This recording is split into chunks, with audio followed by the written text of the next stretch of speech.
Promova TV, a home of testimonies. Ni kusalimu katika jina la Bwana Yesu Kristo, mtazamaji pamoja na msikilizaji. Karibu sana, hii ni Promova TV na kualika kwenye kipindi cha ushuhuda. Darasa hili ambalo limekuwa la baraka sana, kwa sababu hapa huwa tunakutana na watumishi mbalimbali wa Mungu. Wanatueleza kuhusu shuhuda zao, simulizi za maisha yao. Tunajifunza kupitia shuhuda hizo. Siku nyingine ya leo tumekutana na mtumishi mmoja wa Mungu ambaye anafahamika kama Moses Magabe. Kama wewe ni mdau wa mitandao ya kijamii, pengine umewahi kukutana na machapisho yake huko mitandaoni, huko kwenye vitabu mbalimbali, na sisi tumewahi kuviona hivyo vipeperushi na vitabu. Kuna baadhi ya vipeperushi vikiwa vimeorodhesha baadhi ya dhambi ambazo hutakiwi kuzifanya, na kumekuwa na maswali mengi sana. Wengi wanajiuliza, vipi hizi zote tunatoboa vitu gani? Yote hayo leo tutakuja kuyafahamu, kwa sababu tuko naye atajibu baadhi ya maswali hapa. Lakini kikubwa zaidi, anahubiri katika injili ya utakatifu, kuacha dhambi na kukaa tayari kwa ajili ya kunyakuliwa. Ni moja kati ya injili ambazo anazihubiri sana, na mitahani huko, mitaa mbalimbali pia unaweza kukutana naye mtumishi wa Mungu ambaye anakuwa kwenye muonekano amevaa gunia ambalo ni vazi likiwa lina maandishi mbalimbali yameandikwa acha dhambi, tubu. Bila shaka pengine kama wewe ni mkazi wa jijini Mwanza umewahi kukutana naye, lakini hata kama hujakutana naye, basi leo hapa utamuona. Kwa wale ambao wanatazama kupitia Promova TV, wataona baadhi ya picha na wataona pia muonekano wake, gunia hilo alilolivaa vazi, na pia kumfahamu kwa undani. Leo tunafahamu kuhusu ushuhuda wake, ndio kubwa zaidi, jinsi ambavyo aliitwa na Kristo. Kuna historia kubwa sana mpaka yeye leo hii tunamuita ni prophet, nabii wa Bwana. Kuna mambo mengi ambayo ameyapitia kabla ya kuwa nabii. Sasa yote hayo tutayafahamu katika siku ya leo kwenye kipindi chetu cha ushuhuda. Tumekutana naye hapa jijini Mwanza, ikiwa ni mwezi Aprili, yani mwezi wa 4 mwaka 2025, na ndipo ambapo tumepata nafasi ya kukutana naye na kukuletea huu ushuhuda wake ambao tuna imani utakubariki sana. Kwa hiyo yako mengi ya kujifunza. Sitazungumza mimi kwa sababu mhusika yuko hapa, yeye ndiye atazungumza yote kwa undani zaidi. Mimi ni Jackson Msafiri, ni mtangazaji hapa na ni mwalimu wa zamu leo kwenye darasa hili la ushuhuda. Nikualike tuende wote mpaka tamati. Kumbuka yule ambaye yuko nyuma ya kamera hapo, director, picha, sauti zinakaa vizuri kabisa, yeye ni David Robert. Karibu sana mtazamaji na msikilizaji.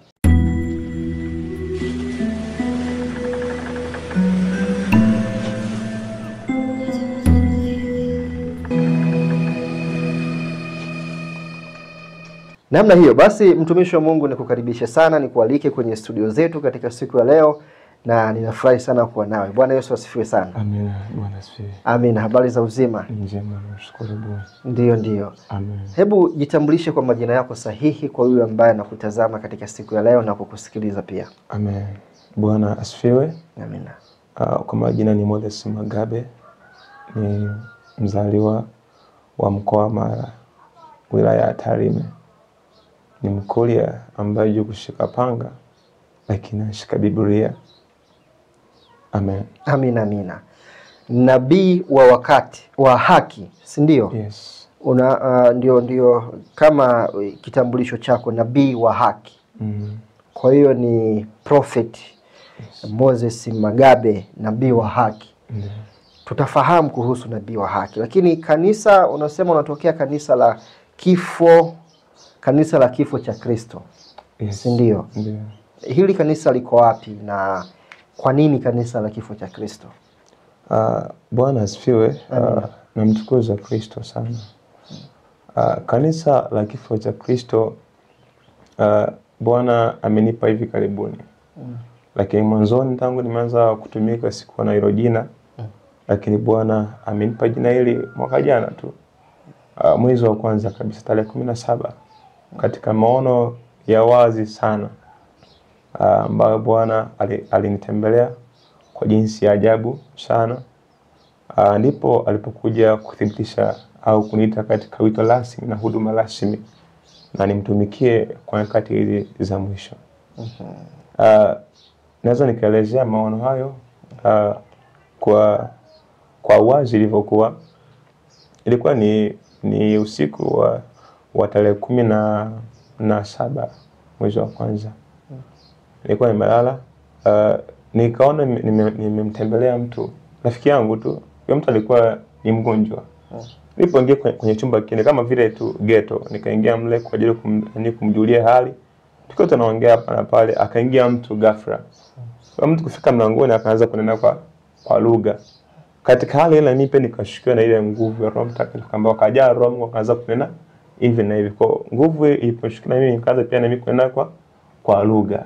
Katika hali hiyo ya kunena kwa lugha za Roho Mtakatifu, ndipo katika ukuta wa chumba kile ikatokea sauti kubwa kabisa, yani audible, ambayo inaongea kabisa, yani unasika kama hivi tunaongea mimi na wewe, inaongea kwa nguvu kutoka katika ukuta wa chumba kile.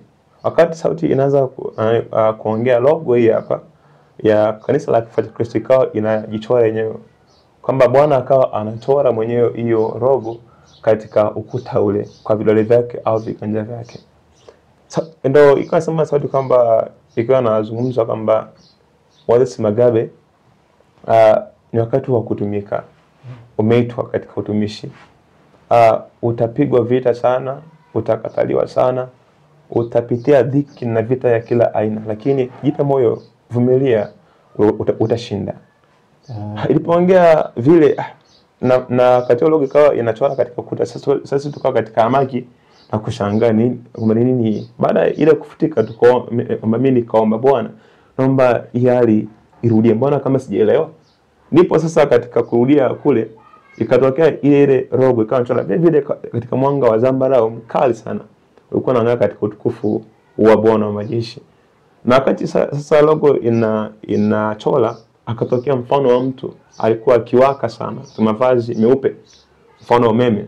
Akawa anaongea sasa ya maneno ya kwanza kwamba Musa au Moses, umeitwa katika utumishi, utapitia haya na haya, wakati wa kutumika utakataliwa, utapingwa, utapigwa vita. Sasa ndo tangu hapo nikaanza kutengeneza sasa hiyo logo. Nakumbuka Bwana alikuwa amedesign kama ilivyo, inavyoonekana hivyo ndivyo ilivyokuwa. Bwana ni designer mzuri sana. Na katika maono yale, baada ya kuwa sasa tumetoka kwenye chumba kile, tukatoka nje, nikasogelea katika screens zilikuwa pale nje, screen kama vile flat screen, nikagusa tu kama kugusa vile kama kuwasha.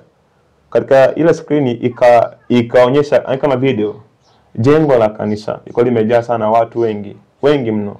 Na jengo lile lilikuwa na madhabahu katikati. Watu walikuwa wamezunguka sasa katika hiyo madhabahu. Na alikuwa kiongozi ni mimi wa madhabahu hiyo. Na kwenye maono hayo, kuta za jengo hilo, kuta zake zilikuwa na logo hiyo ambayo Bwana alikuwa amechora mwenyewe. Kwa ndo ilivyokata haya maono sasa nikashtuka katika ono. Kwa hiyo kwa maana nyingine ni kwamba logo ya ama nembo tunasema kwa Kiswahili, nembo ya kanisa pamoja na jina, vyote hivi umevipata kutoka kwa mafunuo ya Bwana Yesu mwenyewe? Ni Bwana alikuwa akichora. Maana kabla hapa nilikuwa kabla ya hapo kupewa ile logo, nilikuwa nina logo yangu ambayo imetangaza mimi mwenyewe, ambayo inafahamika kama Repentance and the Preparation for Rapture Ministry. Nilikuwa inafahamika hivyo, nilikuwa natembea na hiyo katika maisha yangu. Ila baadaye Bwana kuja sasa hii akapindua, nikamwasa kufuata ambaye anataka yeye. Maana Bwana akichagua kitu amekiamua na ana makusudi yake. Amina. Sawa, hayo na mengine mengi tutayafahamu hapo baadaye. Tunataka turudi nyuma sasa mpaka kufikia huko Kristo Yesu kumtokea, kumpatia nembo ya kanisa, kumpatia ujumbe na mambo mengine mengi ambayo ameelezwa. Ilikuwaje? Sio kawaida tu kwamba kila mtu inawezekana, lazima kuna historia. Sasa hiyo ndio ambayo tunataka tuifahamu katika siku ya leo.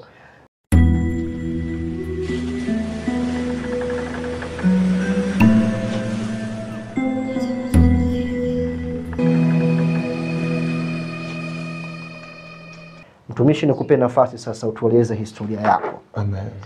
Umesema wewe ni Mkuria asiyeshika panga, bali Biblia na neno la Mungu. Amen. Tunafurahi kusikia hilo. Amen. Sasa tupate historia yako mpaka kuwa mtumishi wa Mungu leo na tumekutana hapa.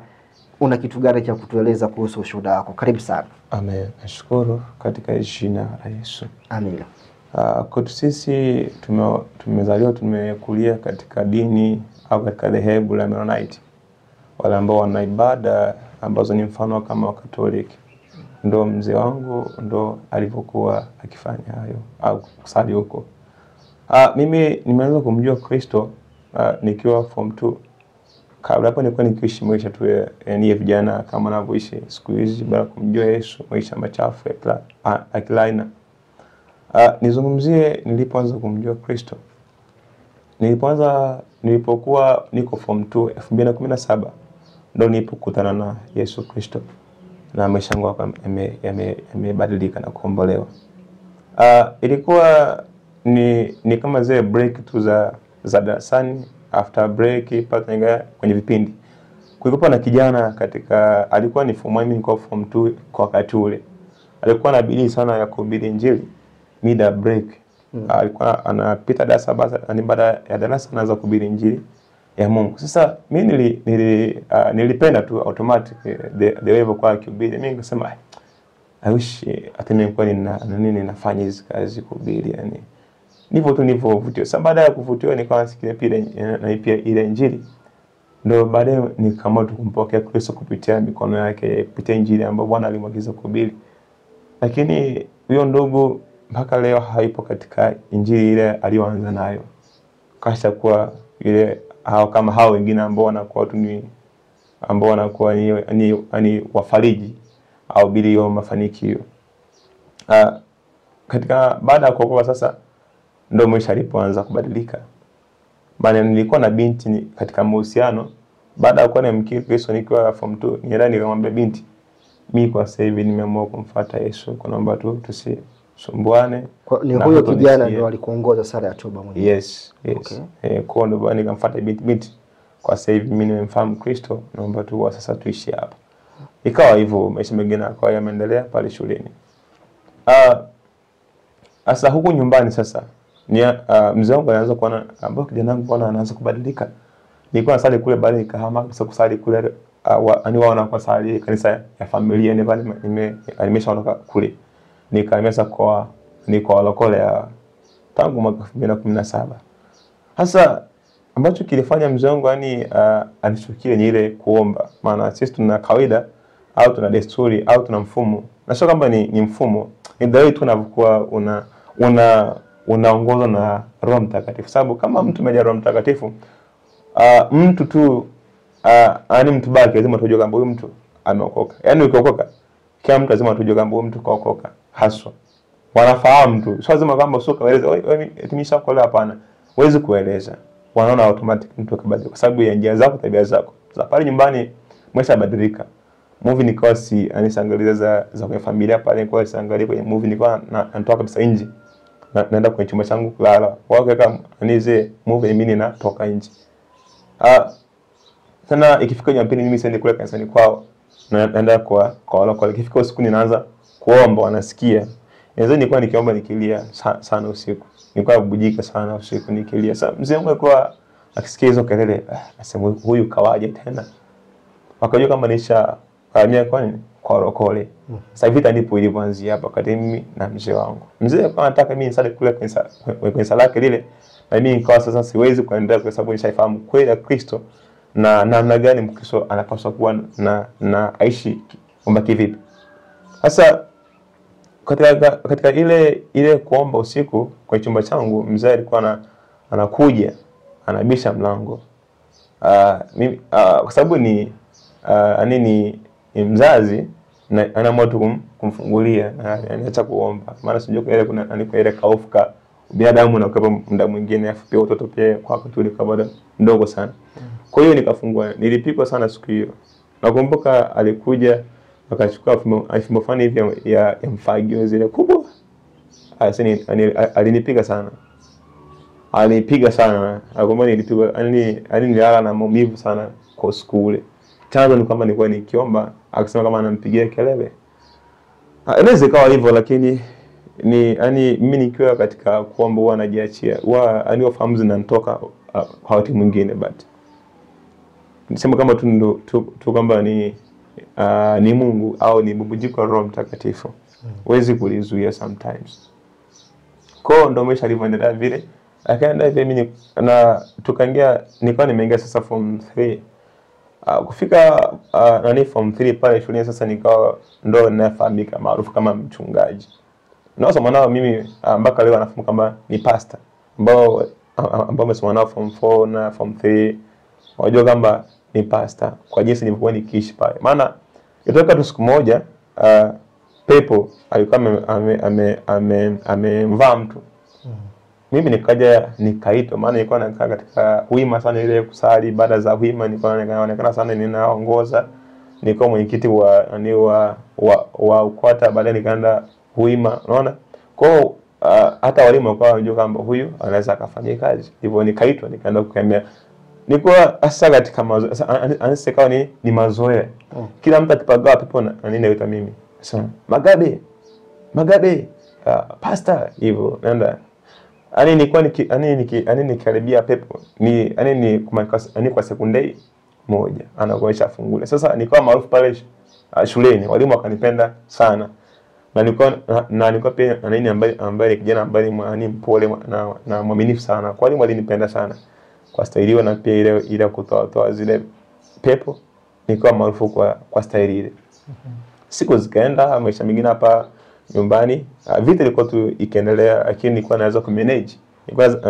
Umekuwa naweza na nani kwamba kutoroka enda kusali kwa lokole afu na kurudi nyumbani. Miaka ikawa inaenda hivyo.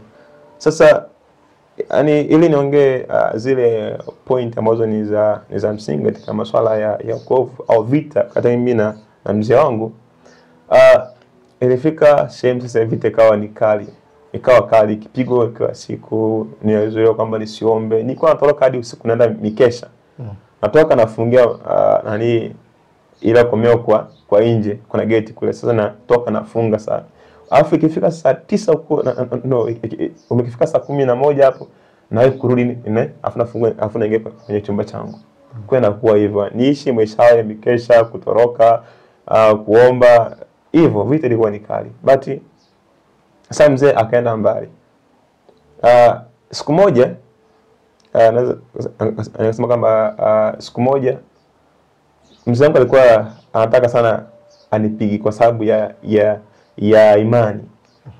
Alikuwa anatoka asubuhi alikuwa akiniwinda kwamba nchapa, lakini mimi nilikuwa ninamkwepa sana. Sasa ikafika jioni, mimi nikaingia kwenye chumba changu cha kulala. Mzee akatoka kazini jioni akaja niulize, Moze yuko wapi? Ndo umakasikia maana kuchuma na fimbo kabisa, fimbo haswa. Akasema kama leo nitamfanya kitu, leo nitamuumiza, leo nitamuua. Nilikuwa nasikia sasa mimi nipo kwenye chumba changu. Kosa ilikuwa nini hapo? Ni ile kumsumbua kwamba nisiende, ile kwamba nasali kwa lokole, kufunga sana. Maana ifika sema mpaka akataka niekewe ratiba kwamba nikila anaweka tiki, isipokuwa anawekwa kosa. Kwa hiyo ile kwamba tu nisiwe mtu wa kufunga. Yeye akahisi kwamba mimi kuishi maisha kama siwezi nikafaulu vizuri, siwezi nikasoma. Yeye akawa anaishi hivyo. But haiko hivyo. Mimi kwa ninasoma akipendi kwa ninafanya ibada sana. Tena kwa serious. Sasa hiyo siku jioni sasa akawa amekuja nyumbani. Nilikuwa nimejifungia ndani. Sikutaka kufungua siku, maana nilikuwa najua kwamba leo kuna vita hapa nyumbani. Kwa hiyo kujidefend, kujifungia mlango wa chumba changu. Kwa mlango ni wa chuma. Sasa nilianza kuuliza kama Moze yuko kama kajifungia kwenye chumba chake. Na fimbo alikuwa nayo. Sasa akaanza kubisha ule mlango wa chumba changu kama nifungulie. Hata kama ni wewe mtu anashikilia fimbo, anasema kama nifungulie nikuchape. Yaani huwezi kubali kirahisi. Kwa hiyo mimi nilikuwa nimelala pale kitandani, nilikuwa tunasikia hapo. Baada ya kuwa sasa amebisha, amechoka, ibidi achukue shoka ila kupasulia kuni. Anaanza kupiga ule mlango kwenye sehemu zile za nini za komeo, kana anapiga na shoka. Akapiga shoka ya kwanza. Nilikuwa tu nimelala nimejilaza. Shoka ya pili ikatoboa ile mlango. Nikaona hapa leo nimeisha kia mama. Unaona? Sasa katika kuanza hayo nikaona hapa nifanyeje ambapo nimeisha. Katika shoka la tatu akatoboa tena. Nikaona hapa leo nimeisha. Sasa shoka la tatu akataka sasa afungue ile sunda baba sema komeo. Komeo sasa ili aingie maana kwa shatoboa ule mlango wa chumba. Sasa nikapiga hesabu. Mzee wangu ameharibu mlango. Hii ni hasara ambayo nishamuingiza. Na kabla hapo alikuwa anataka nipige toka asubuhi kwa nani? Ananiwinda. Sasa kama nimejilaza hivi kitandani nimestarehe, hivi akishika hapa atanifanya nini? Maana unajua wakulia jinsi walivyo. Yani wana hasira. Sema nakupiga kweli, nakuua kweli. Unaona? Sasa nilikuwa nimejilaza pale nikawaza mbali. Sio tawazo nilitokea wapi?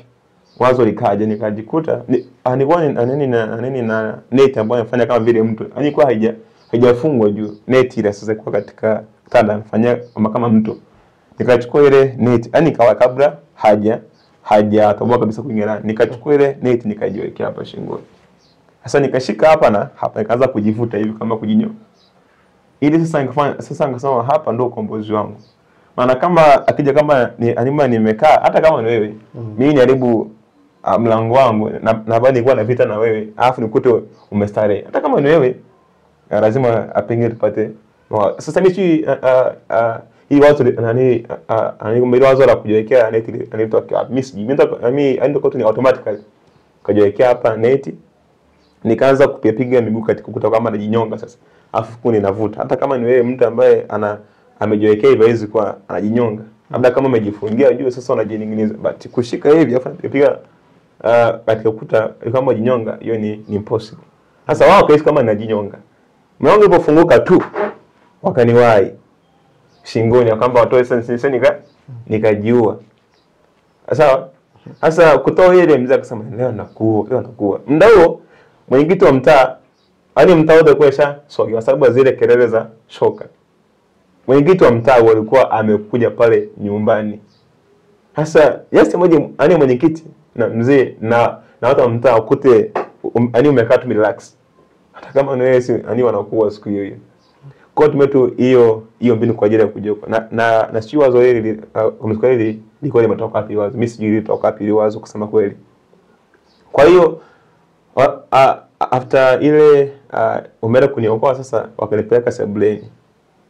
Ndio wananipoza wananishauri wajua kama mimi anataka kujiua. Wako wananiambia kijana nini shida, mbona hivyo unafikia level hii, umechanganyikiwa au umerogwa. Sasa ngoja kama mimi hapa ilikuwa ni kama wewe self defend. Ila sio hata nilianza nikafanya hivi. Wao kujua kama jamaa anataka ajinyonge kweli. Sasa kwa wananipoza pale, tulia nini. Sasa baada ya kuongea sana, mwenyekiti wa mtaa sasa akaja mezani pale.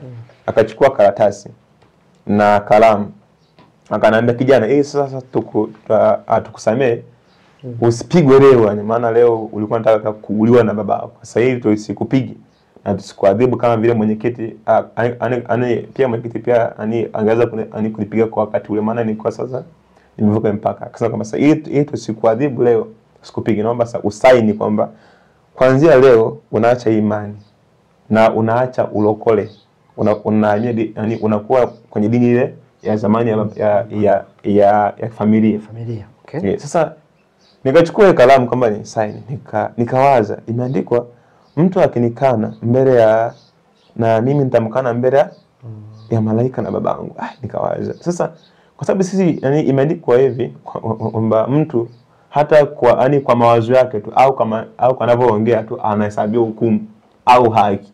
Sasa hapa nikiandika kabisa afu naweka sign yangu kwamba nimekubali naacha imani na afu naacha ulokole, itakuwa basi kwamba namkosea Kristo.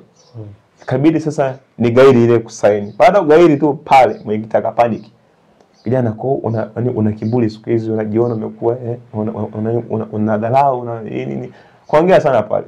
Sasa mzee wangu baada ya kuona mimi pia kwamba sijasaini, mzee kabidi sasa apigie simu defender polisi. akapigia defender, pale defender ikatua chapu yani haraka sana. Walikuwa na bunduki wale madefender wawili. Polisi yani walikuja na defender na hivyo. Ikapaki pale nje wakaingia ndani. Sasa mzee akasema kwamba ili kesi yake iwe na mashiko tuongeze hii kwamba alikuwa anataka ni kujaribu kujiua. Okay. Kwa hiyo mzee akasema huyu ndiye anataka kujiua. Yaani maswala kwamba sio imani, yaani hakuiongelea hayo, sio kusali, sio. Hajaongelea maswala. Akasema kama huyu anataka kujiua. Kwa hiyo nikaweka pale pingu. Sawa? Nikawekewa ile pingu nikapanda kwenye gari ya defender tukaenda polisi. Mahabusu. Hapo uko form nilikuwa form 4 pale. Okay. After elekea muda wa nectar. Sasa tukafika pale kituo cha polisi Mahabusu. Mzee akaandika kesi kwamba ukija anataka kujiua, kwamba ni kosa la jinai la kutaka kujiua. Ndivyo ilivyoandikwa kesi. Ila mwanzoni mzee hakuwa hata na mpango wa kunipeleka kule. Baada ya kutokusaini kwamba anamwacha Kristo na waacha imani, ndivyo ilipofikia hadi hapo. Ya swala kwamba sio polisi kasa kunyonga, hilo halikuwepo katika akili zao wote. Kwa hiyo katika kule Mahabusu nikakaa siku ya kwanza, siku ya pili njaa bila chakula. Sasa siku ya tatu umekuwa Jumatatu, siku ya tatu sasa kule Mahabusu akaja mzee. Kumbe mzee kuna namna fulani alikuwa ameshaongea na wale polisi ambao watakiwa anihoji kwamba kijana atakiwa apigwe maana mimi kanishinda. Sasa fika level mzee akachoka na mimi. Sasa amechoka na mimi. Sasa akasema akongea sio kama anaongea nao kwa njia gani, ila polisi katika chumba cha mahojiano. Sasa polisi wanaanza kunitesa kwanza. Nikapewa na mazoezi magumu yale ya kijeshi. Nikapigwa na virungu vya maana pale napigwa ni. Sasa alipokuwa akinipiga, unajua kuna ile kwamba kuna ile mwili wa binadamu. Nilikuwa nalia nasikia maumivu pia. Kwa hiyo nikaanza kulia. Katika kulia nilikuwa nanena kwa lugha. Nikasema kwamba mimi nikifa ni faida, nikiishi ni Kristo. Nikaambia polisi hivyo, akasema tapu jinga huko na sana ndio ananipiga. Kanipiga sana, alinipiga kweli. Baada ya kunipiga sasa nikatolewa pale, mzee wangu tukaondoka naye hadi nyumbani. Kumbuke kwamba mdoto vikao vimeshakaa sana kwamba nimeshindikana. Yaani ukoo washakuja pale kwa mzee, maana rafiki zake shawaita wanishauri kwamba niachane na hii imani ninamsumbua. Ishaongelewa sana. Na mpaka sasa hivi kwa mzima unafahamu who is Moses. Anafahamu kwa sababu ya rambo alita kutokea hapo nyuma. Kwa hiyo maisha mengine kama endelea pale nyumbani. Nikaendelea na mimi na ibada zangu. Sasa nikawa nafunga kwa siri. Nafunga lakini wao hujui kama nimefunga. Wakawa wanachukua chakula na wananiletea naweka uvunguni. Baada ya kifungua sasa ndo naanza nikala. Unaona? Kwa hiyo nikaendelea na ibada zangu za kufunga ile kimya na pia kwa ninaomba na pia kama nikaendelea pia kutoka usiku kwa ajili ya kwenda mikesha. Inakifika asubuhi na wao sasa asubuhi ile kurudi ili kabla hawajaamka sasa kuondoka kama jamaa alitoka usiku kwenda mikesha. Niliishi maisha hayo. Ni kwa sababu tu ya Yesu Kristo na kwa sababu ya injili ya Kristo. Kama wokovu si ile mama, wokovu ni vita, wokovu ni dhiki, wokovu ni mapito makali. Kama ile maisha ambayo ni ile mama unapendwa na kila mtu, wewe bado haujaamua kuokoka. Kwa hiyo pale tukaendelea ikafika muda wa mtihani sasa ili nifanye mtihani. Nikafanya mtihani nikamaliza. Nikaenda kubaki pale kwa mzee. Kisa sasa mzee akawa sasa amejua kama jamaa bado anaendelea kutoroka usiku. Na bado anaendelea kuomba na kusali kwa wale walokole. Nakumbuka siku moja ilikuwa tu ni jioni. Jioni ile alitoa begi zangu za nguo nje. Nguo kile tutakatoa kaweka mlangoni, akafunga kufuli kile chumba changu cha kulala, akafunga na kufuli. Akasema, tangu sasa sikutambui kama wewe ni mwanangu, naomba utoke hapa kwangu. Na mimi nikawa mpole nikachukua vyangu nikaenda. Siku ile nakumbuka nilala kwa kwamba tulikuwa tunaabudu naye katika kanisa hilo la kwa nikalala kwao. Nilipolala kwao asubuhi nikaama nikaenda sasa kwa rafiki ambao tulikuwa tunasana naye pia nikaenda kuishi kwao. Lakini maisha ya pale kwao pia ilikuwa ni magumu, maana ilifika sasa tena sehemu babake akasema kwamba huyu kijana hachangii hela yote ile, hatoi hela matumizi, anakuwa tu bure, anakula tu. Na kwa hiyo mimi sikuwa na pesa na sikuwa na maisha, bali kwa sababu nilikuwa nimetoka form 4, kwa sikuwa na chochote yani. Ndivyo mzee wake alivyosema kwamba kijana huyu sasa simtaki hapa kwangu, maana hachangii chochote, yani hivyo nipo tu. Sasa nimefukuzwa kwa rafiki yangu pale. Tena nikaenda kwa rafiki yangu sasa ambaye alishuhudia mimi nikaokoka, ambaye ndio mwanafunzi mwenzangu ile alikuwa nyuma yangu kwenye kidato, alikuwa nyuma yangu. Kaenda kwao. Tena nikakaa pale kwao muda na miezi. Mamake tena akanitoa kwamba kijana achangii chochote, anakula tu. Nikatoka tena na pale. Sasa baada kutoka pale nikaenda kwenye kanisa ambalo nilikuwa ninaabudu. Nikaanza maisha kuishi pale kanisani. Nilikuwa nilikuwa na jamvi mle kanisani, kwa sababu nilikuwa ninalala mle. Ilikuwa kama sijafunga siku hiyo, akiniita mtu kama njoo kale kwangu, nenda nakula afu narejea tena kwa mle kanisani. Niliishi maisha mle kanisani kwa miezi mingi sana. Kumbuka hapo tayari nyumbani mzee ameshanikataa na kunifukuza kwamba nitambui na nitaki. Kwa hiyo nianza kuishi maisha yangu pale kanisani. Nilikuwa nakula tu kwa shirika pale, au kama sijaitwa siendi, inakuwa kwa maana nini na ala njaa pia. Unaona? Lakini niliishi mle kanisani. Sasa ndipo sasa nilipoanza sasa sasa ile bidii sasa na ile juhudi ya kumtafuta Bwana kwa nia na kwa hamu sana na pasha. Maana sasa asina msaada wote, kila mtu hanitaki, naishi maisha yangu ndivyo kwa ala njaa hivyo, kuteseka hivyo, naishi kanisani, nilikuwa ninaishi hivyo. Sasa ndipo wakati moja nikaanza kusoma Biblia. Nilikuwa mle kanisani, kama nilikuwa nina kesha usiku mzima. Nakaa katika meza ya kanisani pale kwenye kiti. Kuanzia saa 12 jioni hadi saa 12 asubuhi nimekaa kwenye meza. Usingizi haunipati. Nilikuwa ninaanza kusoma Biblia. Nilikuwa anasoma hii Biblia. Nilikuwa sehemu pia ya kuandika ambacho nina kipata mle ambacho ni cha msingi, au Mungu anakuwa ananifunulia na kuandika sehemu kwenye daftari, nilikuwa ninaandika. Sasa ndipo nilivyoanza kusoma Biblia hivyo. Nilisoma Biblia mpaka nikaimaliza yote kutoka mwanzo mpaka Ufunuo. Yote kwa imeisha kwa msaada wa Bwana. Maana sio kwa akili zangu. Soma hichi kitabu hadi ukimalize, sio akili zako za kawaida. Lazima uwe umejisacrifice. Mimi nisoma nikamaliza kwa neema ya Bwana. Sasa ndo baada sasa kwa nimemaliza Biblia, kwa sasa naanza kufahamu kweli ya Mungu. Sababu Biblia unapokuwa unasoma unafahamu kweli, na kweli inakuweka huru. Sasa unapokuwa huru, Bwana anakuwa pia anakupatia neema yake pia ya kujua mambo mengine, kwa sababu kwamba Mungu alikuwa anaangalia mimi pia katika ndoto, katika maono, anafungulia mambo ambayo yamejificha, siri nyingi, hichi hapa ni dhambi, hichi hapa kifai, hichi hapa acha. Kwa niliishi maisha yale. Na ndipo sasa Bwana alipozungumza na mimi kwamba andika kitabu kwa jina kwamba je, ni kanisa la aina gani litakalonyakuliwa? Unaona? Sasa akasema kwamba kanisa ambalo litakaloingia mbinguni ni ambalo limekidhi viwango na misingi ya kanisa la kwanza la mitume. Akawa amezungumza vile na mimi. Sasa nikaanza kuandika kitabu. Kitabu nikaanza kuandika. Nikawa ninaandika soma Biblia hapa, ninaandika misingi, jinsi gani walivyokuwa mitume, jinsi gani Mungu anataka watu wawe. Nikaandika mpaka ikawa kimeshamalizika. Kamalizika kwa nimekichapa. Nakumbuka kuna pesa nilipewa $100,000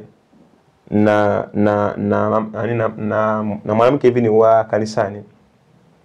Alipa $100,000 nakumbuka.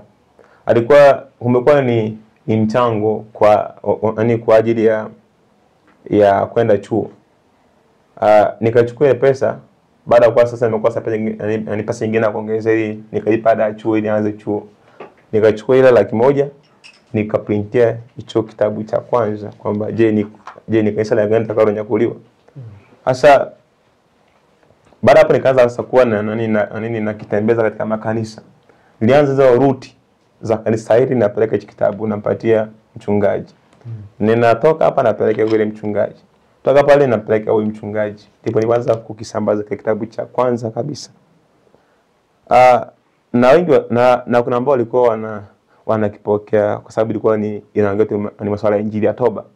Ilikuwa inaongea kuhusu toba na utakatifu tu. Unaona? Kuna wengine ambao walikuwa wanakataa, wachungaji walikuwa wanasema injili yako ngumu ya kizamani, toka hapa, wananifukuza. Nakumbuka wakati mmoja nilikuwa nikihubiri katika kanisa moja la FPCT Tarime. Mchungaji nikiwa katika hali sasa ya rohoni ninakemea dhambi. Maana nilikuwa nakemea dhambi kiasi kwamba ninamsogelea mtu mwenye kavaa mkufu au kavaa wigi, naambia hichi Bwana hakitaki. Sasa pastor akasema mbona jamaa nataka nivurugie washirika. Kama muda hujaisha, pastor akanifukuza kama ondoka madhabahuni. Kwa sababu ya nilikuwa nakemea dhambi ya mapambo. Mwanzo kemea hizi dhambi toka 2019 huko 2008 yani zamani huko sana. Kwa pasa alifukuza kwenye kanisa lake lile. Tena kanisa lingine ni hapa Tarime, kanisa lingine la FPCT. Nienda nikahubiri injili ya toba. Na nakumbuka siku hiyo watu wengi sana walimpokea Kristo. Waliamua kutubu. Sasa kupiga magoti. Na kanisa alikaanza kubadilika, watu wakaanza kuvaa vilemba kichwani, kuacha dhambi, kuacha mpira, kuacha movie. Sasa pastor alikuwa amesafiri kwa kama wiki hivi kwenda kusoma chuoni kwa masomo theolojia zile. Sasa mimi kutumia huo mwanya ili kuandaa wale au kuhubiri wale ili wafahamu injili ya kweli. Na kweli wengi walipokea na wakanipenda sana. Nilikuwa nafundisha mpaka wanawake jinsi ya kuomboleza, jinsi ya kulia, jinsi ya kutubu. Niliishi maisha hayo. Sasa pasa badala ya kutoka chuo akaja karibu kila kitu. Akasema yeye nabii mvanguo nyupe yule, Mungu yule, msimsikize. Mnafiki yule, nabii wa uongo. Msiwasikize wale. Sasa kusema tu vile karibu ile misingi nilikuwa nimepanda kwenye kanisa lake, karibu kila kitu akavuruga. Nanipa pale nikawa nimeondoka sasa. Nikawa kama vile nimefukuzwa kama sionekane pale kanisani. Sasa baada ya hapo maisha yangu ndo kama endelea vile. Nakumbuka wakati moja Bwana alinijia katika maono ya wazi tu. Akanambia, umeniona anashuka kutoka katika ngazi. Anashuka nipokuwa. Katika ile kushuka mimi nikajikuta nipo katika magoti yangu. Nimpiga magoti automatically tu katika ile kushuka. Akaja akasema kama mimi ni Mungu. Hubiri toba tu. Alipoongea vile akamaliza akapanda zile ngazi akarudi juu. Na mimi ile ilikuwa imekata maana kwa amekata maana kwa amekatika vile vile. Sawa. Na hapo ambapo amekutokea Bwana ilikuwa ni amekuja kwenye umbo gani? Ilikuwa ni kwenye umbo gani na ilikuwa ni kwenye maono? Sasa maono ya wazi ilikuwa ni yana gani? Ulikuwa hujasinzia, uko kwenye maombi, ilikuwaje hapo? Katika maono yale nilikuwa tu nimelala. Nimelala ila sikuwa na usingizi kivile.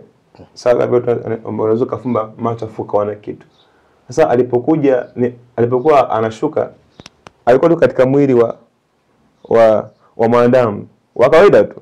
Ila katika jinsi ya jinsi Mungu wa roho jinsi ulivyo, unapewa uwezo wa kutambua kwamba hichi ni nini. Huyu ni Mungu, huyu ni pepo. Uwezo unakupa automatically tu. Ndivyo ilivyo. Kwa manabii wanaelewa hicho ambacho mimi ninakizungumza kwamba unakuwa na upeo wa kuelewa kwamba huyu ni Mungu, huyu ni fulani. Hata kama mjui kwa sura inafahamu kama huyu ni mtu fulani. Sasa alikuja akaongea vile katika mfumo au katika umbo la mwanadamu. Kisha akarudi. Ambia kikubwa ni kwamba toba. Mimi ni Mungu, hubiri toba tu. Maana toba sasa toba imechukua injili yote. Maana sababu manabii wote wa Biblia walikuwa wanahubiri toba. Mitume na Yesu mwenyewe ni toba, tubuni Yesu iwaje. Ndivyo tunatakiwa kuhubiri na sisi. Sawa, tuendelee. Na natamani kufahamu pia kipindi hicho sasa ulikuwa uko chini ya huduma mchungaji yoyote ama ulikuwa sasa unaenda wewe mwenyewe? Nakumbuka nilianzia ile sasa kuingia katika ulokole nimeanzia kanisa la Snipe Pentecost. Lipo pale Tarime. Snipe Pentecost. Sasa pale alikuwa na skofu ndo alikuwa anasimamia. Na huyo kijana ambaye alikuwa huyo ambao alibidi mimi nikoka hapo shuleni, alikuwa ndo kama mchungaji. Na baadaye sasa huyo askofu alimletaga mwanamke akaja kuchunga ile kanisa. Hapo ni mwanzo sielewi kama mwanamke kuwa pastor ni dhambi. Nilikuwa sielewi kabisa kwa ile wakati. Kutoka tunaelewa vile na yule mwanamke. Yeah. Sawa, tuendelee. Kwa hiyo baada ya kuelewa vile katika kanisa lile, baadaye nikawa nimetoka sasa nikahama na mkoa. Nikahama mkoa. Kabla ya kutoka pale sasa baada kutoka hapo sana nikaenda FPCT. Sasa hapo ndipo nilianza kufukuzwa na pasta madhabahuni baada ya kukemea dhambi. Akanifukuza. Baada ya kunifukuza hapo sasa ndo nilikuwa nimeingia huko Mwanza. Mwanza hapa nikakaa Mwanza kwa kakangu, yeye alikuwa chuo kwa Kachuli. Na Mwanza ulikuja ilikuwa ni kwa ajili ya shughuli gani hasa ambayo ilikuleta Mwanza? Mwanza ni masomo. Nakumbuka baada sasa ya mwaka kuwa umeisha, mzee sasa alinipigia simu kwamba kijana njoo. Baada sasa kwa anaongelewa na marafiki zake kwamba baba kijana kushamtelekeza mpeke basi atangalia shule ili kondoa aibu.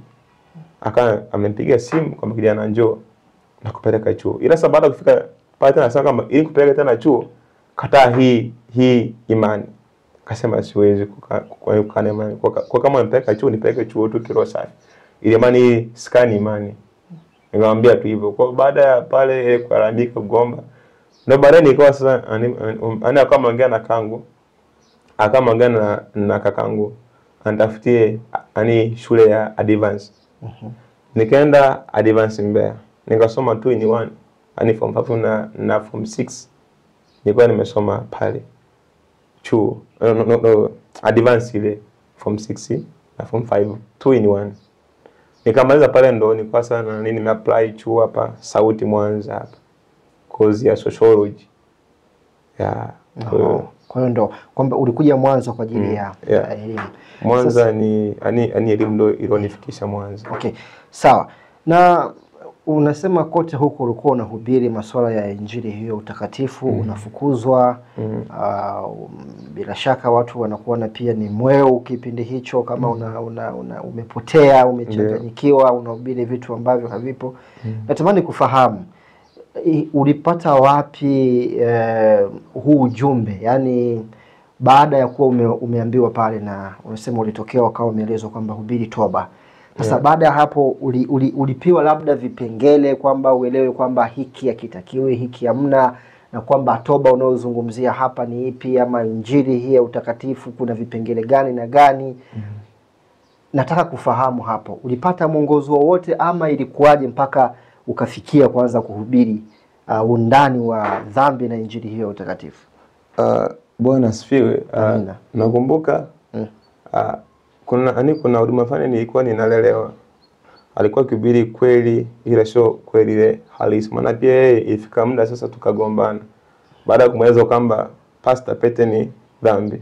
Alikuwa na yeye alikuwa ni nabii kutoka Kenya na yeye akasema mtumishi wa Bwana Pete wanake kuwa wachungaji ni dhambi, Mungu hataki. Ikawa ugomvi kwa sababu unaona pepo wewe, akanifukuza kwa sababu hanitaki kule kanisani kwake na yeye pia.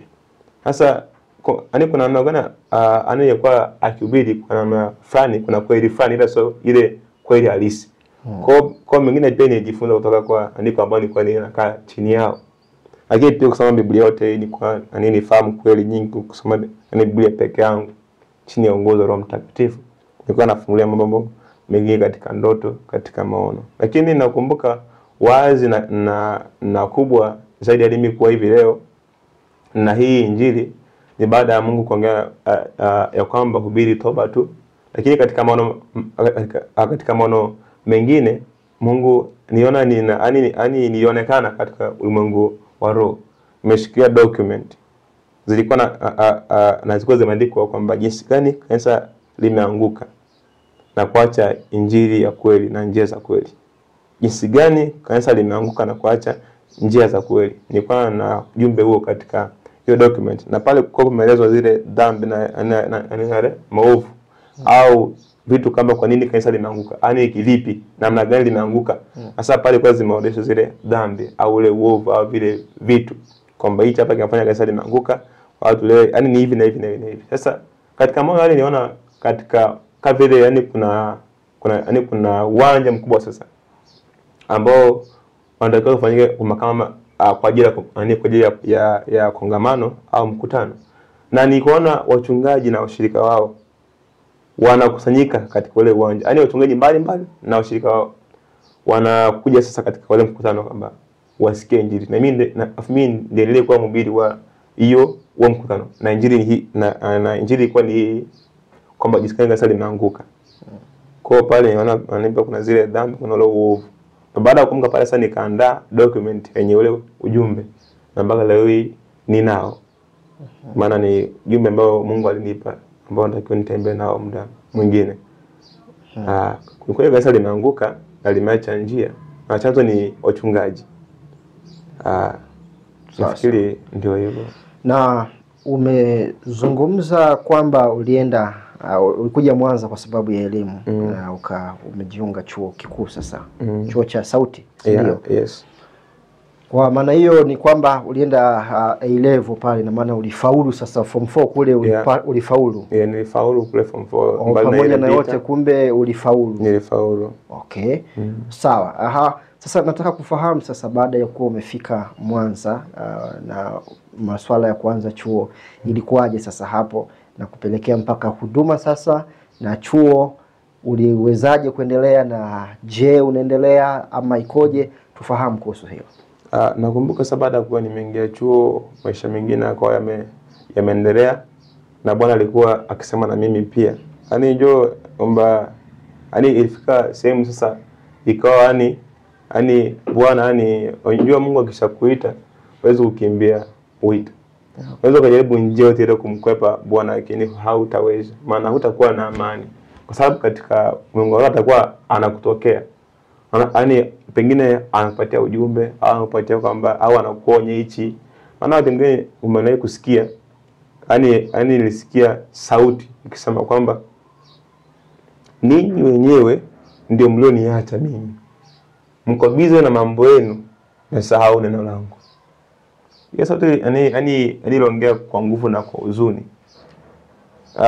Sasa baada ya kuamka nikawaza nini tena. Nilikuwa naeleza watu pale ambao naamini, ambao tuko nao katika kikundi cha WhatsApp cha mafundisho. Wasema kwamba ni Bwana anaonya. Sasa mimi nilikuwa nina wito tokea muda, ila haukuwa umethibitishwa. Sasa Mungu alikuwa hajaprove kwamba wewe sasa kanitumikie kafanya. Ila nilikuwa nafanya kazi ya uinjilisti muda mwingi, au kutembelea kanisa ili kuhubiri, kuonya hivyo. Sasa nikiwa katika masuala ya shule pia nilikuwa naingia kasfeta kule, na wakemea, na wao ndio hawanielewi kabisa. Hawaelewi chochote kabisa kasfeta kule. Sasa miaka imeenda nikiwa chuo, nikiwa naendelea kulipa ada. Maana mwanzo mzangu alikuwa ana support kunilipia ada chuo. Mwanzo ila ni kwa asilimia ndogo sana. Alikuwa analipa kidogo. Sasa miaka imeenda kufika second year, mwaka wa pili, kufika mwaka wa pili sasa mambo yakawa kwamba amenikazia. Hela ilikuwa haitoshi, maana nilikuwa napokea boom pia. Sababu ile kuligawa kwamba ulipe ada pia uishi maisha mengine ilikuwa ni ngumu sana, upange chumba ufanyeje. Ilikuwa ni maisha mengine ambayo pesa haitoshi kumudu haya matumizi yote. Sasa nakumbuka mwaka jana sasa ambao ilikuwa 2024 sasa, ambao nilikuwa second year. 24. Yeah, ambao nilikuwa second year. Okay. Sasa hivi ndo ni final third year. Sasa hivi ni third year. Sasa nikiwa hiyo second year ambao ni 2024 ndo Bwana sasa alipokuja sasa akaniita rasmi. Huko hapo ukapokea wito rasmi. Sasa kwamba ilikuwaje? Ni yale maono ambayo niliyaona katika yale maono ya wito na huduma na rogwe ya kanisa. ndipo aliponiita Bwana. Aha. Kwa hiyo hapa ndio tunarejea sasa pale mwanzoni ambapo ulianzia pale ulipokuwa unaelezea kuhusu logo kwamba alivyokuita akakueleza kuhusu ile logo na jina la kanisa, kwa ndio ilikuwa rasmi sasa unaitwa wakati uko chuo. Yes, nilikuwa bado chuo. Kwa hiyo ndio ukawa umepokea huo wito rasmi. Yeah. Ukawa baada ya kupokea sasa ukawa umeamua nini sasa kwenye hilo? Baada ya kuwa nimepokea ule wito, kwanza nikawaza kwamba mzee wangu amekuwa akinipiga vita sana masuala ya imani. Sasa vipi akisikia kwamba leo nimekuwa mtumishi sasa, nina makanisa au ninafanya injili wazi. Sasa sijui itakuwaje, ila sikuwaza sana kuhusu hilo. Nimeamua kumwachia Mungu kwamba kama Bwana ndo aroniita sasa, napasa mimi nimsikize. Katika saa ile alikuendelea na masomo na pesa kukua ishapungua sasa. Alikuwa haendelei tena kusupport, aliacha kabisa kunisupport. Sasa nilikuwa nimekosa msaada. Nilikuwa nadaiwa sana hela nyingi ya ada. Sasa nikaona hapa kuchukua hizi pesa nifanyie nikalipe ada afu endelee kusoma. Anaona sina pesa ya kutosha. Ipo nikaanza kuchukua pesa ambayo niko nayo kidogo, nikafungua biashara ya kuniingizia ngapi kwa siku zinaenda hivyo. Kwa hiyo chuo nilikuwa nimeacha, ila sijaacha ile rasmi kwamba nimeacha au kwamba nimeacha. Nilikuwa sijaacha rasmi. Ila ninavyojua mimi sijui kama nitaendelea kusoma. Sijui kama nitaendelea kusoma tena chuo, maana nina kazi ngumu ambayo natakiwa nitekeleze. Kazi ya Bwana. Maana sababu unajua hata kama nikisoma niko na degree, bado siwezi kuwa na ajira. Sababu kwa kutumikia serikali na mdo kutumikia Mungu itakuwa ni ngumu sana mimi kubalance mambo. Na sababu ya wito ni mkubwa afu ni mkuu mno, siwezi kumanage kutumikia serikali, kutumikia Mungu pia. Kwa hiyo nikaona bora nijiwekeze tu antafute pesa. Angalau ninunue hata kiwanja, nimjengee Mungu madhabahu ya kanisa la Kifo cha Kristo. Alafu endelee kumtumikia sasa yeye. Unaona? Kwa hiyo chuo nimekipaki. Ila sijaaga kwamba nimeacha rasmi. Na sasa huu mwaka 2025 ndio ulikuwa ni mwaka wa 3, si ndio? Yeah, mwaka wa 3. Na ndio utakiwa umalize mwaka huu. Mwaka huu ndio nataka nimalize. Na ndio kwa hiyo umeamua usitishe kwanza. Yeah, nimesitisha kwa kweli. Kwa hapa nataka nifahamu hapa. Hii ni kusitisha, kuacha kabisa, ama umepumzisha kwa muda kwamba utaendelea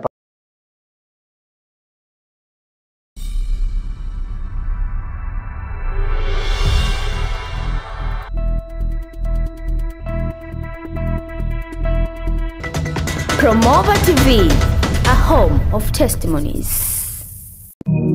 Jenga makanisa na Promova. Ndiyo, jenga makanisa na Promova. Baada ya kuwezesha ujenzi wa makanisa mbalimbali katika maeneo mbalimbali nchini Tanzania, sasa Promova TV wakishirikiana na wadau mbalimbali wenye wito kama huu wa kujenga makanisa wanakuja na kampeni hii. Hii ni kampeni maalum yenye lengo la kujenga makanisa zaidi ya 20 kwa mwaka. Tunawatafuta, tunawawezesha, na kwa neema ya Mungu tunajenga makanisa yao. Hii ni kampeni endelevu ambayo tayari imekwisha anza, inaendelea na itaendelea. Shiriki sasa katika jambo hili kubwa la kipekee la kimungu. Jinsi ya kushiriki: tuma sadaka yako kwenye M-Pesa namba +255 762 841 734. Hiyo ni namba ya Tanzania, na M-Pesa Kenya Safaricom ni +254 113 844